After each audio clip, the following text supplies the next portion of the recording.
Let me tell you something, brother. I pity the fool that don't listen to the new Superhero Deep Dive. Welcome, everyone. Welcome to a new episode of Superhero Deep Dive. As always, I am your host, never let you down, at least I hope I don't, Jason. And I have a great episode for you. This one is kind of intense. I'm going to be talking about Hope Summers today. Let me get my disclaimers out of the way and we will go from there. So the information is pulled from different sources across the internet and may or may not be completely complete, but they do give a really good insight on the current superhero. You can catch me every Tuesday and Thursday throughout the day on Outworld Fleet Radio. Their website is outworldfleetradio.online. You can catch me on X and Instagram under Super Deep Dive. I do try to post every day with superhero memes. You can catch me on YouTube and TikTok under Superhero Deep Dive, where I post throughout the week on YouTube, at least 4 times a week. And you can email me directly at B4itall, so B4itall at yahoo.com. Alright, so, superhero fun fact before I get into Hope Summers. In Captain America, Civil War, and Black Panther, we get scenes of T'Challa and his kin from Wakanda speaking in their own late native tongue. One of the most interesting hidden references in Black Panther is how the words spoken are a variety of Xhosa, a real language spoken prominently in Zimbabwe and South Africa, which are close to where Wakanda is situated in the Marvel Cinematic Universe. That's pretty awesome right there. That's pretty cool. Alright, so back to Hope Summers. Hope is the first mutant to be born after decimation, an event in which the Scarlet Witch uses her reality-altering superpowers to turn all but 198 of the world's mutants into regular, depowered humans. The moment Hope is born, the mutant locating computer Cerebro explodes, and soon afterwards, the hunt for her begins. Bom bom bom. So this is like a big deal, right? Like, she is the first new mutant born at that time. And the thing about decimation is that it killed a lot of mutants. Mainly because there were some that had like drowned because they were water. They could breathe in water. There were some that were flying that fell. Like, there were things that happened where people were in the middle of stuff, and when they reverted back, they couldn't take it. So it caused a lot of problems. Now, Hope's town is attacked by the Purifiers, who use information given to them by the time-traveling Nimrod, who's like a pink sentinel, who warns them of her arrival. Although all the children in town are taken care of, I guess, by the Purifiers, the X-Men Cable manages to come and save Hope. According to Cable, the baby is a messianic figure destined to save both mutant and humankind.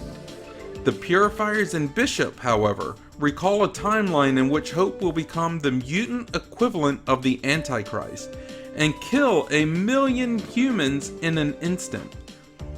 The event, known as the 6 Second War, will turn humanity against mutants once again and lead a new era of mutant persecution, creating the dark timeline into which Bishop was born. Later, the baby is kidnapped by the Marauders and delivered to the mutant Mystique, who is disguised as Mr. Sinister. Mystique takes the baby and makes her touch the comatose Rogue with the intention of waking her from her coma. The mutant Gambit intervenes and takes Hope from Mystique. Believing the baby has died during her rescue, Gambit is amazed to find not only is the baby unharmed, but also Rogue has been awakened from her coma. After an intense battle between the Marauders, the X-Men and Predator X, Cyclops decides the baby would be better off with his son Cable and allows him to take her to the future. However, an adamant Bishop decides to track Cable and the baby through time in order to take care of her and prevent the bleak future of his own timeline from happening. So, I like this. Cable and Bishop are both from the future, but not necessarily the same future. So, Bishop is seeing people that were born mutant being branded with M's over their eyes so they can be identified. He is fighting desperately to prevent that because that is what he knows. And that's horrifying, right? Like, we've seen something similar to that in history, where people have things tattooed on their arms, like numbers. We've seen that. He is fighting so hard to prevent it. And you can't blame him for this. Like, this is one of those moral things that you can't blame him. And Cable is fighting so hard because in his timeline, she was a messiah figure. She helped so many people. So he is desperately trying to bring that about. You know, it's kind of like the opposite side of the same coin, very literally. So this is interesting. This adds a very good dynamic to her. Now, during one of the first battles with Bishop, Cable's time traveling device is damaged, so he can only jump into the future instead of the past when he needs to escape Bishop each time he finds them. After several jumps into the future, it is revealed that Cable has taken her to a secluded safe haven of New Liberty in the future, where Cable marries a woman named Hope, who is like a mother to the mutant baby.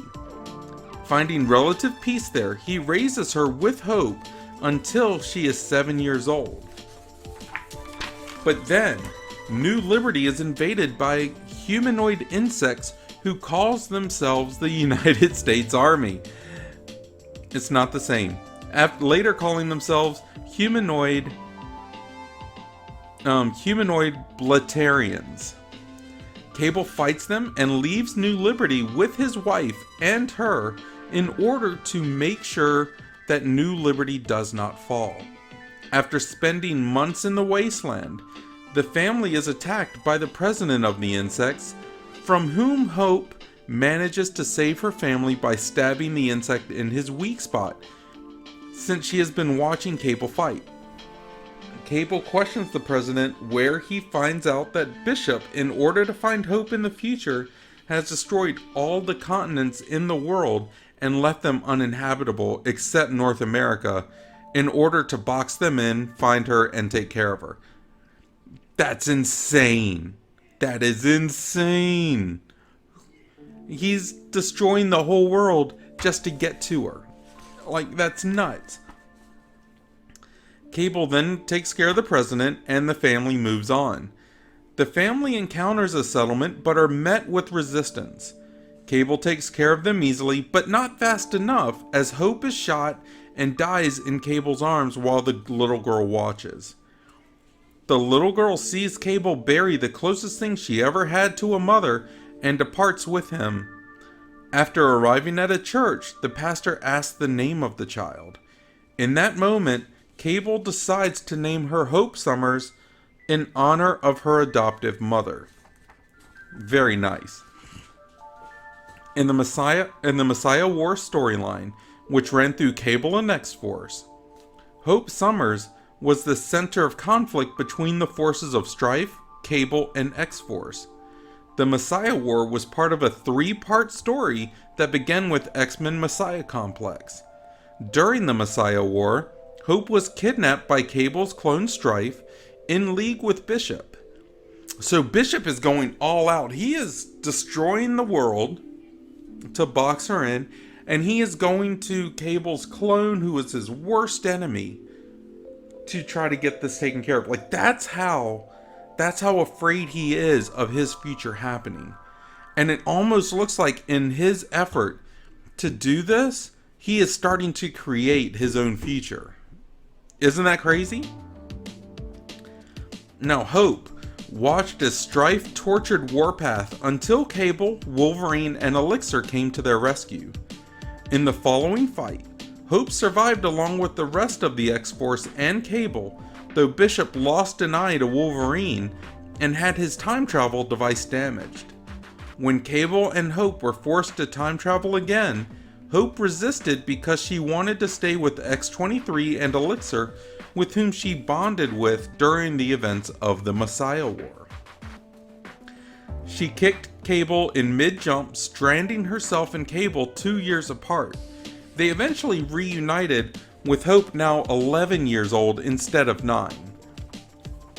In the 4-part series, a Girl Named Hope, or A Girl Called Hope, Hope watches over Cable as he sleeps, and she says, "I would come back from the dead to take care of them," referring to anyone who would harm Cable, with the Phoenix emblem reflecting in Hope's eyes again as she looks in the fire. As the short series closes, it's revealed that Hope has taken care of many of the evolved wolves in order to keep Cable safe. A promotional image for the event was released depicting 2 versions of Hope, one angelic, emphasizing her role as a savior, and the other as evil and surrounded by the Phoenix Force, depicting her as a destroyer.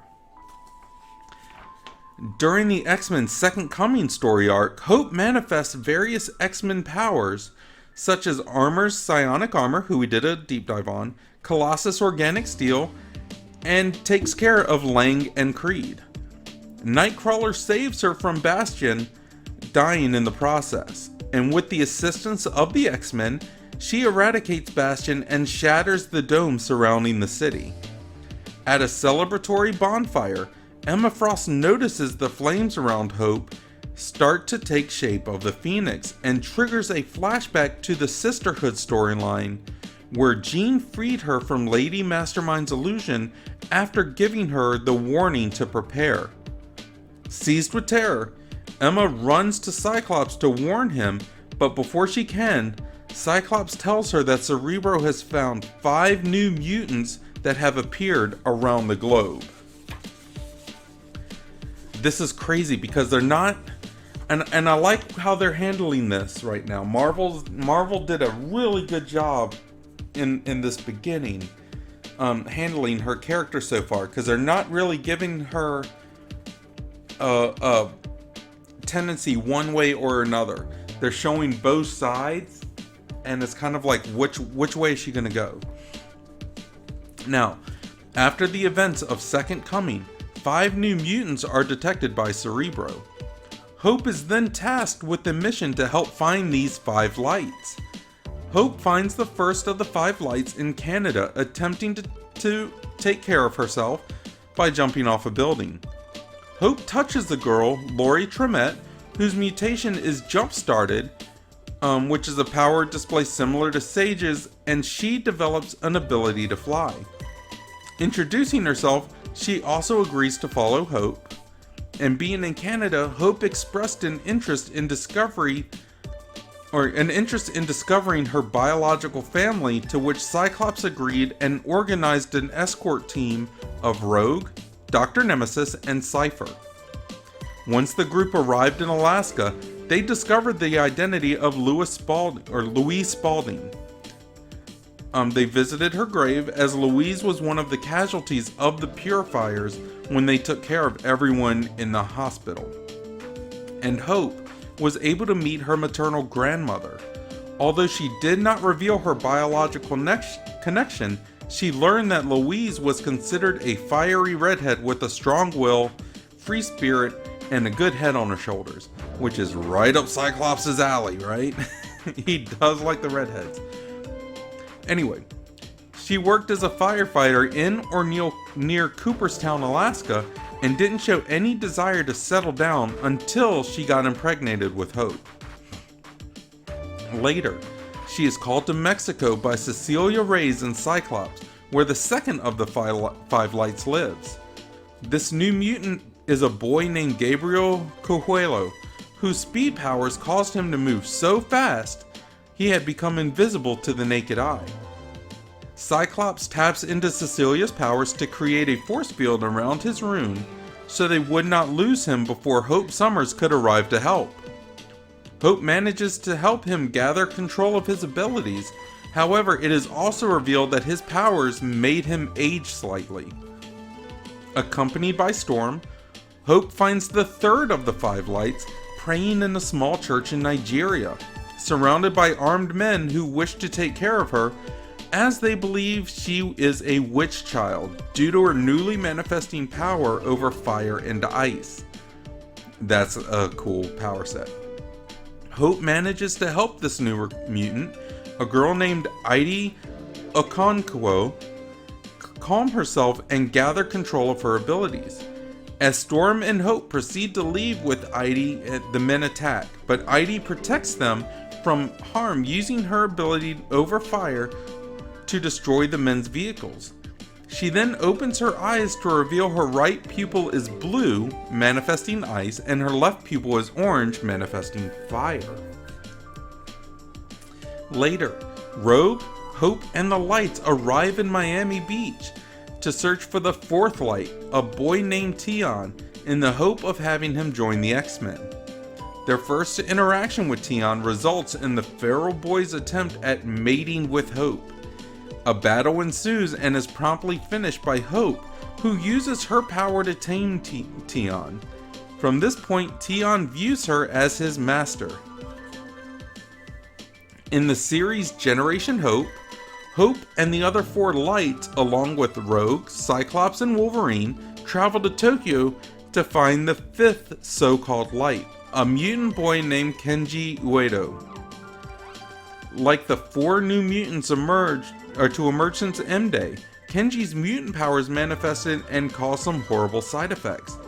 He impales his agent with a tendril when the agent pressured him about his contribution for the future is a 4-letter word event. He bursts through the apartment building and onto the street, where Cyclops and Wolverine are investigating. Kenji pulls down the Blackbird, carrying Rogue, Hope, and the rest of the lights. Tion takes off after one of Kenji's tendrils and tears it apart. He releases a girl trapped inside, but is utterly ineffective against him. Hope attempts to make contact with Kenji in order to complete his transformation, but he seemingly avoids her touch. She presses on after him and encounters him within his apartment. She tells him she's there to help him, and he explains how his throat slid out of his neck and danced like an eel when this began. And now she's here to help? He turns around and grabs Hope, and a large explosion follows. It turns out to be a telepathic message. Then she falls from the sky and Gabriel saves her, although she's unconscious. Kenji is blasted away by Ide, and Cyclops and Wolverine try to take care of him, but Hope awakes and with the lights tries to make contact with Kenji, and she is successful. She passes out from the strain though. This is intense. Later, she and the 5 lights travel to Utopia, where they all decide to stay and hone their powers. After Dr. Nemesis examines Hope and four of the lights and determines the specifications of each of their powers, Hope and Gabriel share a kiss during a moment of privacy. Soon afterwards, after training the lights to use guns, Magneto introduces Hope to his old and dear friend, Charles Xavier. Hope takes issue with Charles calling his school a school for gifted youngsters, thinking that it just increases the line between human and mutant. Instead, she suggests that a better future would dissolve the us and them mentality altogether. Interesting. I wonder how that would work. While in one of Emma Frost's classes, Hope decides that what she is learning isn't useful to her, and she leads the lights out of the classroom. Frost tries to stop them, but Hope just tells her to stay out of her mind and out of her way. Back at her quarters, Hope gets a letter from Hank McCoy, telling her that while most of the people on Utopia are good, they will still try and craft her in their image, and that her best course of action would just be to leave. Spurred on by the letter, Hope goes and talks to Wolverine, but Logan simply tells her that she's not a fool, and he wants to keep Hope at arm's length for her safety. Hope then goes to see Cyclops, whom she tells that she will welcome his support, but he should stay out of her way if any of that changes. Hope and the Lights leave Utopia. Cyclops accepts his agreement, telling Hope that he isn't a jailer and that she and the Lights are welcome to come and go however they like. So what do you guys think of this? Like, that's kind of a very weird declaration, right? Like, she's just going to all these adults, all these experienced people and being like, stay out of my way. And they're like, all right, sounds good. That doesn't sit right with me. That seems off. But in her defense, she was raised by Cable, fighting, basically ever since she was born, she's been fighting for her life from Bishop, you know? So there's a lot that's going on, and she's had to deal with it. So her maybe being that with that kind of mentality is just how she was raised. That's what she knows. I don't know. A sixth light is located in Germany, and Hope and the Lights hurry to get there with their new liaison Shadowcat, where the German authorities have cordoned off a hospital. Gabriel quickly tries to enter the hospital to scout the area, but he falls unconscious before he's even able to enter it. Lori is sent to retrieve Gabriel, but likewise falls unconscious. Tion rushes to retrieve them both, but seems somehow unaffected. Hope deduces that a telepath is at work, and that Tion is somehow immune to it. Kenji states that he also has somewhat of an immunity to telepathy, and hooks a cord from his body into Hope and each of the Lights to share his immunity. This group sends Heidi, who has stayed outside with Shadowcat, enters the hospital and find hundreds of people unconscious on the floor. They search the building and find the sixth light, who is revealed to be a baby still in the womb of its mother. The baby is terrified to leave the womb and rises all of the unconscious people into a zombie-like state to protect it. Additionally, it extends its influence to the area outside of the hospital, bringing Shadowcat and Heidi, amongst others, under its control. That's crazy, right? Because this baby, it's not thinking coherently. It's purely reacting to this. Like, I don't want this, I'm gonna try to stop it. And that's just how it happens. So anyway, Lori breaks off from Kenji's protection, and she is able to get Heidi out of the area of influence by flying straight up. Lori and Heidi then rush back down to the building and are able to hook back into Kenji's protection before they are taken control of. Excuse me. Kenji then plugs into the sixth light's mother so Hope can talk to the child telepathically. Hope and each of the Lights try to talk to the child, but all are rejected one after another. However, Tion is able to talk to the child using simplistic language to convince it to embrace life. The child is then born, and Hope's touch suppresses the child's X gene until it's older. The celebration is cut short, however. As the group leaves the hospital, Shadowcat tells them that Tion's parents have sued for custody of their son. They want their baby. Alright, sorry. On Utopia, Cyclops and Evangeline Whedon both believe that the cause for Tion's custody is hopeless. Hope, however, remains confident that they will keep Tion because it's his choice to stay, and instead of focusing on getting codenames for the Lights, focuses on getting codenames for the Lights. Gabriel chooses Velocidad, which is Spanish for speed, while Hope insists that Hope is already her codename. Kenji tosses around ideas such as Derivative and Rei, which is Japanese for zero, and a reference to Rei Ayaname from Neon Genesis Evangelion, before settling on simply Zero. The group chooses Primal for Tion, and Lori remains with Transonic. Heidi decides to no longer use the girl who wouldn't burn, and decides to go by Oya, in reference to Yoruba goddess of fire and magic. I might need to do something on Oya, she seems really cool. But anyways, as the group decides to leave for court, Hope walks in on Zero working on a painting of her, which he quickly destroys because she saw it before it was ready. Several witnesses take the stand, including Primal's mother, who gives a heartfelt testimony about wanting her son back. After she leaves the stand, Primal himself rushes the stand to give his own testimony, which is surprisingly well spoken and deep. He explains that he is no longer sentient in the way that everyone else is, and that he sees the modern world through his primitive instincts. Give him a refrigerator and he will eat the food inside in order to satisfy his nutritional needs. Give him a courtroom and he will give the court a well thought out speech to get his needs. That's pretty interesting. He requests that the court recognizes his hyper instinctive intelligence the same way it recognizes robotic and even alien intelligence. He also hopes that his parents understand that he is happier now than he has ever been. Primal wins the right to stay with Hope on Utopia, but Zero wonders if he is actually happy or if he is just lying to stay with Hope. That's like jealous boyfriend energy right there. JBE?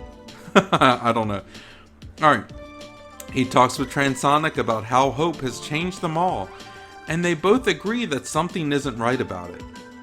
Zero reveals that Judas was another codename he was considering, spitting back at their messiah Hope, and transphobic, not really. Transonic wonders if they can both be Judas.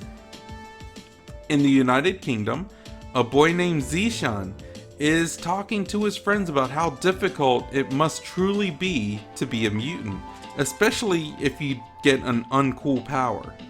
Almost immediately afterwards, Zishan X gene activates, and Hope and the lights begin to head towards Zishan, whose skin has started to melt off his body. One of Zishan's friends takes pictures and videos of Zishan and posts them online, quickly getting thousands of hits. Greatly saddened, Zishan takes a steak knife into the bathroom to take care of himself. All of the lights feel this, and Transonic jumps out of the plane to get to Zishan quicker, but however it's too late as Zishan is already taken care of. Hope yells at Zishan's friends before returning to Utopia. 4 weeks later, an enraged Zero is seen outside the building where Zishan's friend lives, and he is about to take care of him with a drone, but is stopped by Wolverine, who tells them that it gets better, kid. That's crazy. That's crazy. I can't imagine what that is, like how that is. After X-Men's return to Utopia, Hope had initially refused to even speak to him due to X-Men's connection with her surrogate father, Cable. However, when X-Men puts himself in harm's way in the Danger Room, testing his newly restrained powers, Hope saves him and offers to teach him some non-power based combat techniques. X-Man agrees, and the two start training. In the Fear Itself crossover event, Hope is part of Cyclops' Plan 2.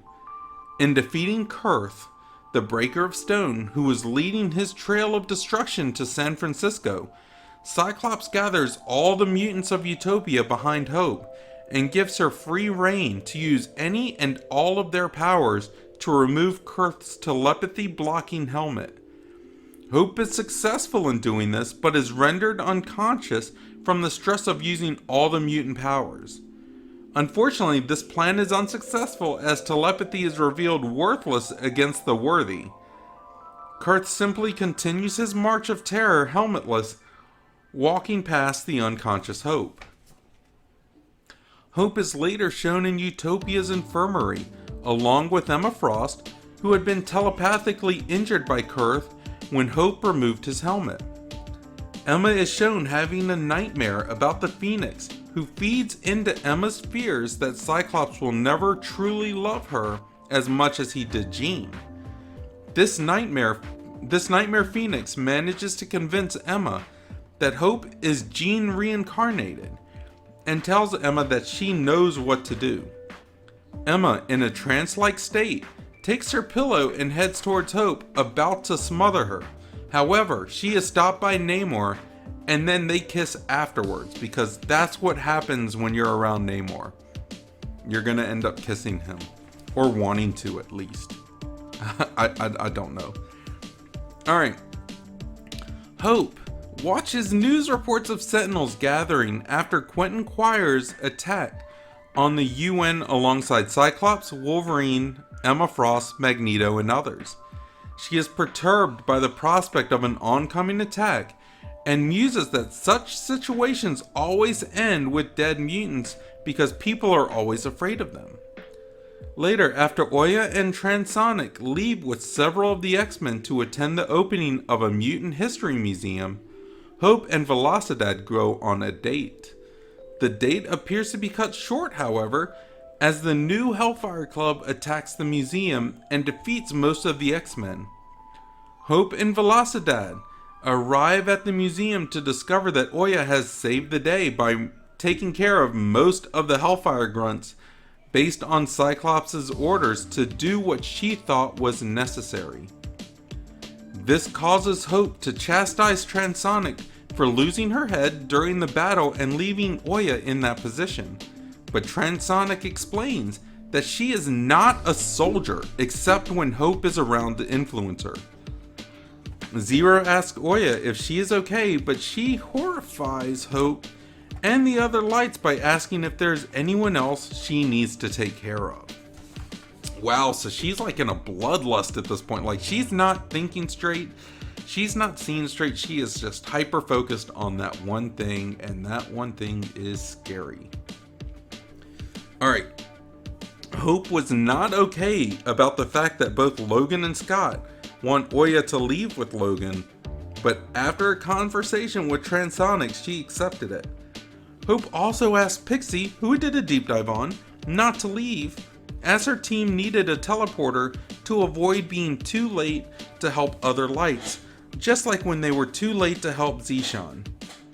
No Girl is later also recruited by Zero, and during the mission, the team finds the manifestation of a new light, who was later revealed to be an amnesiac Sebastian Shaw.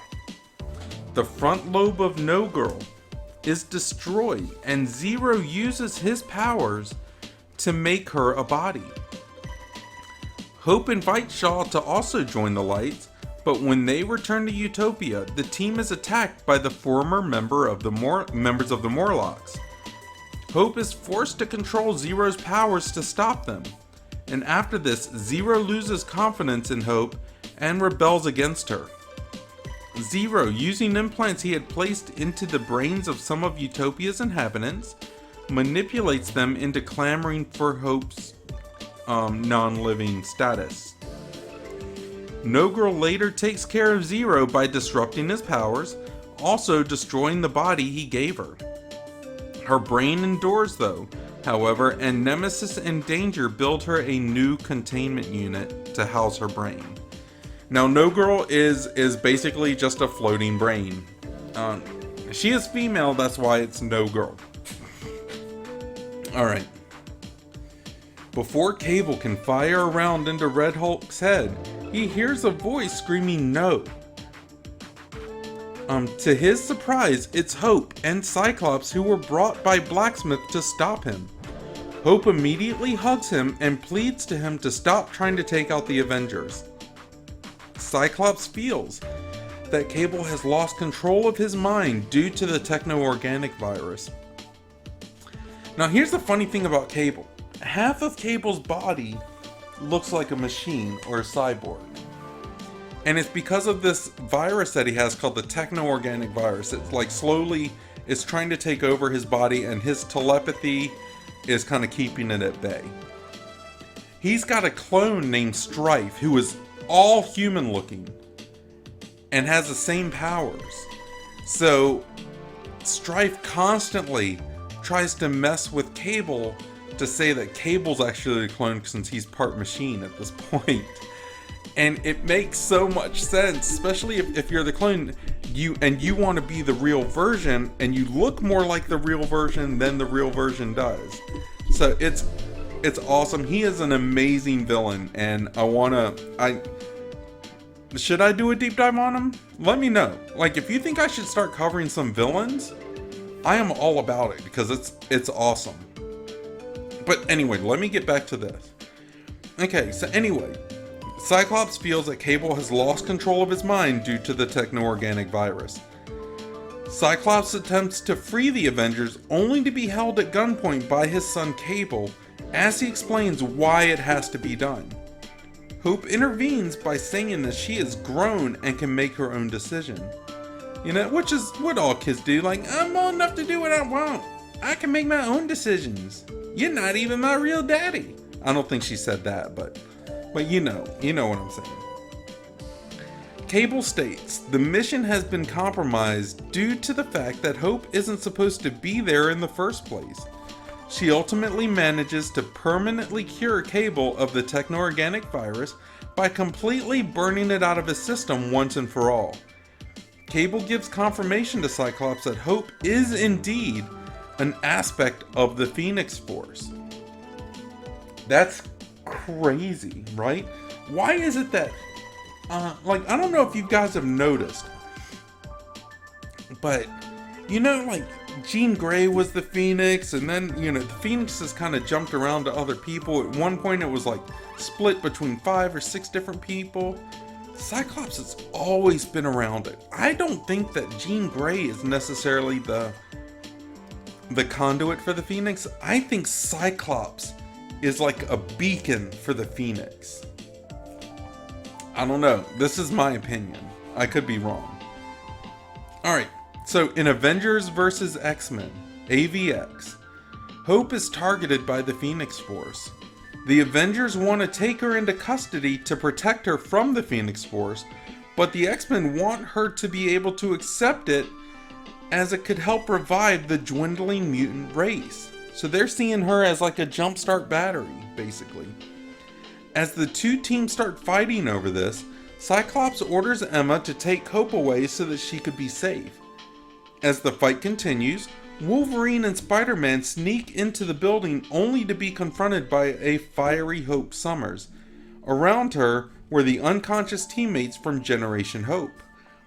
As Wolverine moved to apparently take care of Hope, he's overwhelmed by Hope, who uses the power of Phoenix on him and escapes the compound. While on the run, Hope creates a device that camouflages her power signature and makes her untraceable. After stealing a ship, she strikes a deal with Wolverine. Essentially, she wants the opportunity to contain the Phoenix Force, but if she is unable to do so, then she will allow Wolverine to take care of her.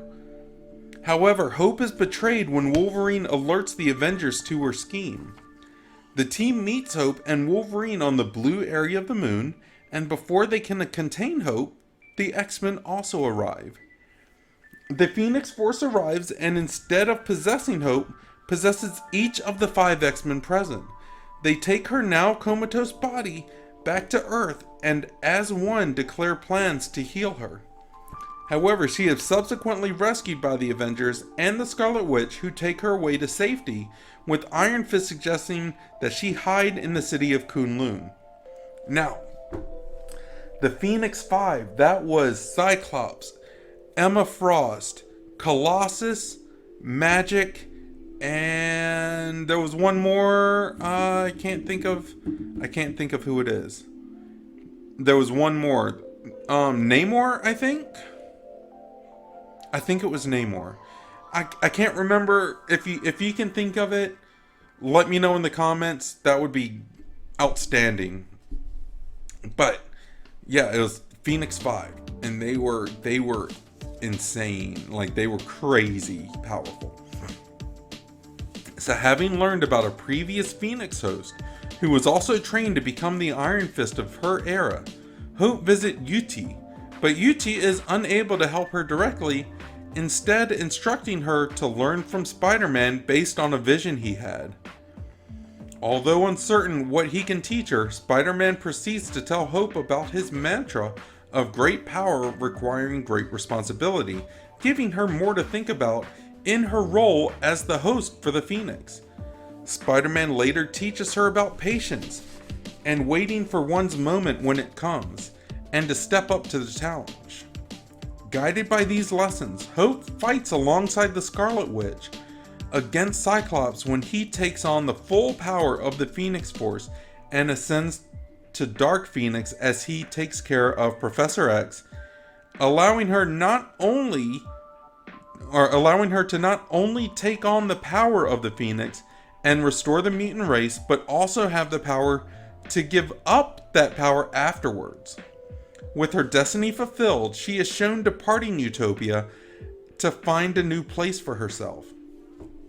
After the events of Avengers vs. X-Men, the Scarlet Witch and Captain America question Hope about what she wants to do with her life. Hope decides to attempt to live a normal life.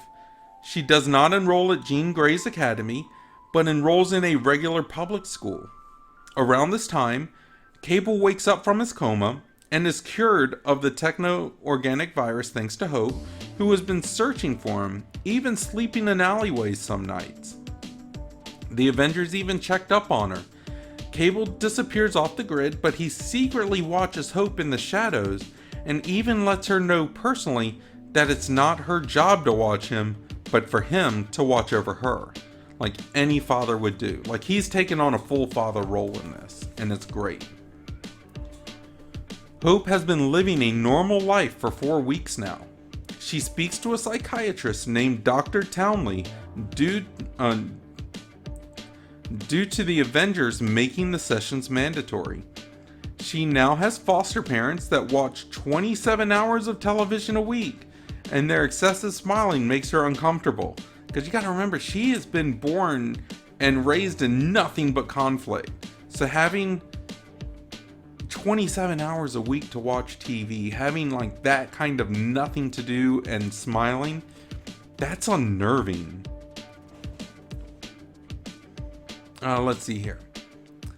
Okay, she feels that her foster parents can't compare to Cable, and Domino is speaking to Boom Boom via communication link about how she made a sucker out of a client to pay her 3 times the amount for a job to rescue a professor from MIT she considers easy money. Turns out Hope had hacked into her files and beat her to the punch. Domino is surprised to see Hope again, and Hope makes a deal with Domino, the missing professor, in exchange for Domino using her luck powers to find Cable. Domino and Hope locate Cable in a junkyard in Nebraska, and Hope becomes enraged and mimics Cable's telekinesis. She explains that while she was looking all over the world for him, he was there and didn't bother to reach out to her the minute he woke up from his coma. Cable responds with, "I miss you too, kid. Every damn day." Hope's rage stops and she hugs him, just like any father-daughter relationship, like any good father-daughter relationship. You know, you can be mad, but when that love shows through, it's overwhelming. Alright, suddenly Cable has another headache, and Hope sees visions of a future event. Cable then passes out and awakens later on, only to see Hope's vision on television. It's like a vision on a vision, with another vision on the side. Hope makes a surprise vision to the Jean Grey Academy to see Heidi on graduation day. In the new X-Force team, Hope is in a coma after being infected with a virus that infected both her and Cable. It was revealed that she was able to manifest herself in a digital avatar by copying the powers of a brain-dead mutant Meme. M-E-M-E. I don't know. In order to remain with Cable's team, she had chosen to keep this a secret from him, adopting Meme's identity. However, her ruse is discovered by Psylocke, who chose to keep Hope's identity secret. Hope's secret ended up being revealed to all her teammates by Mojo, leading to an argument between her and Cable. After Forget-Me-Not delivers a message from the real Meme, whose residual consciousness possessed the drones in X-Force's headquarters, to Hope, she agreed to Meme's life support being turned off, thus letting Meme die and putting Hope back to being in a coma. Hope then convinces Phantom X, who now has godlike superpowers, to attack the X-Force and is able to copy his powers and remove the virus from herself and defeat Phantom X. She then takes charge of the X-Force and fires Cable for leading the team down a morally questionable route. Wow, like this girl, they are putting her in so many things that it's kind of raising some flags for me, and I'll get into it later. But with the majority of the X-Men believed to be dead following their battle against Legion and X-Men, Cyclops and Wolverine's ragtag team of X-Men created a hit list of lingering threats that need to be dealt with. Among the threats is the Mutant Liberation Front, who count former X-Men Hope Summers and Banshee among their ranks. Hope isn't dealing with Cable's death and extermination very well, and has hooked up with the terrorist group called Mutant Liberation Front. She has her sights set on assassinating, and this is in the comics, so she has her mindset on taking care of Senate candidate Prestel, and the X-Men attempt to stop her. Hope believes she and Cyclops both failed Cable, who means a lot to both of them. She points her pistol at Cyclops just as Wolverine attacks via Magic's teleportation, which surprises Hope, causing her gun to go off and the bullet to connect directly with Cyclops' right eye. This is insane. It's crazy, but they are doing so much here. So, Hope participated in Scott's survivor retrieval mission, while the major and minor heroes of Midgard did battle with the invading forces of Malekith, making hit-and-run passes against enemy forces headed by Sabretooth, working in league with the Dark Council while running the beachhead of fallen New York. Hope would then begin to realize her full potential while working with the newly reborn X in making a better society away from most human civilization. She now works in tandem with a core group of mutants known as the Five, which is Elixir, Proteus, Egg, and Tempest, which we did a deep dive on Tempest. She is amazing, in order to revitalize those whom were lost battling the Orcus group. She would help them resurrect her fallen mutant brethren by enhancing their powers to a degree needed for stable physiological new genesis. What do you guys think? Like, this is her history, and man, is it packed. Like, there's so many things involving her history. I didn't think I could take much of anything out, because there's so much there, but it's all developing her character. This is a girl that is being put on a pedestal, and there's just utter insanity surrounding her. But I want to know what you guys think. Like I said, you can let me know via email if you want. It's B4, it also B4itall at yahoo.com. You can catch me on X and Instagram under Super Deep Dive, and you can catch me on YouTube and TikTok under Superhero Deep Dive. Please comment, like, subscribe, share. If you have fun facts about her, if you have ideas for the character, if you have critiques, comments, if you have requests for future episodes, let me know, because I am 100% about it. I try to acknowledge everyone, and yeah, let's talk about her. But in the meantime, let me get her powers. Hope Summers is an Omega level mutant with the ability of unspecified limits to psychically manipulate and mimic the powers of other mutants. This ability is primarily manifested as mimicry of the superhuman mutant abilities of those near her, However, she has demonstrated additional powers. When she was born, she unleashed a massive psionic pulse that destroyed Cerebro.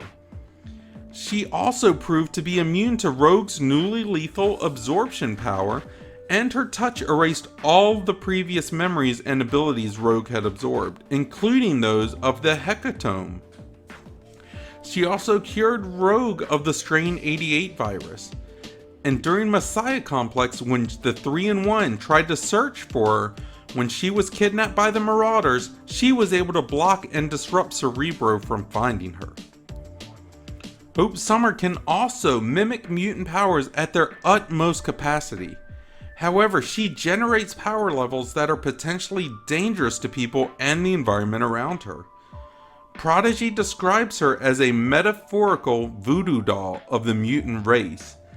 And in the Messiah War storyline, after mentally scanning her, Strife hints that she has the same powers as he does, which is telekinesis and telepathy, and is potentially far more powerful than he is. Her ability to mimic the powers of other mutants is restricted by the fact that they have to be near enough for her to mimic. When near Cable, Hope showed some telepathic and telekinetic powers at her command by stopping a bullet fired at her by Bishop. She then generated extremely powerful energy blasts that overloaded Bishop's own ability to absorb projected energy. She can also jumpstart a newly emerging mutant power, though to an undefined extent, and can redirect the forces of magnetic fields into negative matter.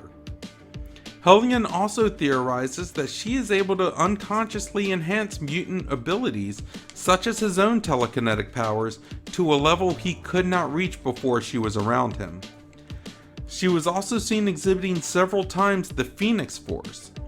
Later, it was revealed that she is actually an aspect of the Phoenix Force itself, which enabled her to operate independently from the Force and become the White Phoenix of the Crown, even if it was just temporarily.